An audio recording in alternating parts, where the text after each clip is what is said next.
in modern Jewish history, and it begins with 3 words. Dear Lord Rothschild. Dear Lord Rothschild, I have much pleasure in conveying to you, on behalf of His Majesty's government, the following declaration of sympathy with Jewish Zionist aspirations, which has been submitted to and approved by the Cabinet. Why was it that this letter was sent by the Foreign Secretary to your great-uncle Walter? It's an interesting question because it was primarily a movement from Eastern Europe, but they didn't clarify who was in charge of that movement. And in addition, it was, after all, in Great Britain.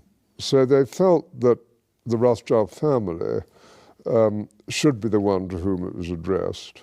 And Walter was Lord Rothschild, and he was a Zionist. And those really are the background reasons. So Walter received the Balfour Declaration, and I have a copy here.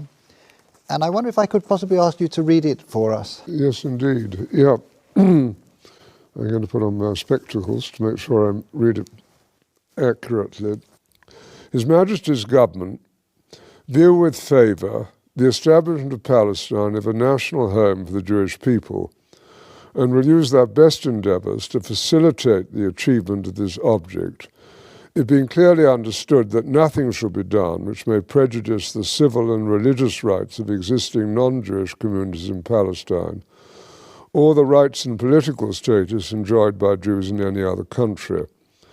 I should be grateful if you would bring this declaration to the knowledge of the Zionist Federation. Yours, Arthur Balfour.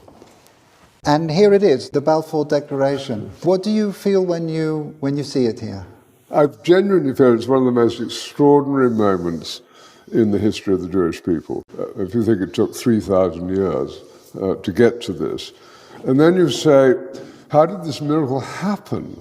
It's the most incredible piece of opportunism. I mean, if you think you had an impoverished would-be scientist, Chaim Weizmann, who somehow gets to England, meets a few people, including members of my family, seduces them. He has such great charm and conviction.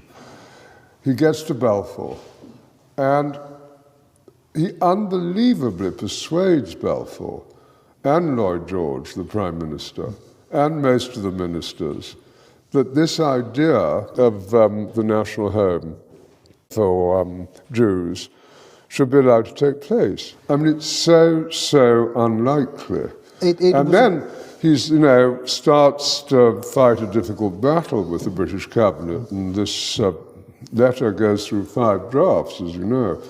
And in the end, it comes out as a rather compromising letter. I mean, the essential point is there for the Jewish community to fasten on to. You have the first bit, which promises a national home rather than the national home, and then you have the bit that nothing that's to be done should in any way harm the Arab community. But you come back to the big point, which is that this is perhaps the greatest event in Jewish life.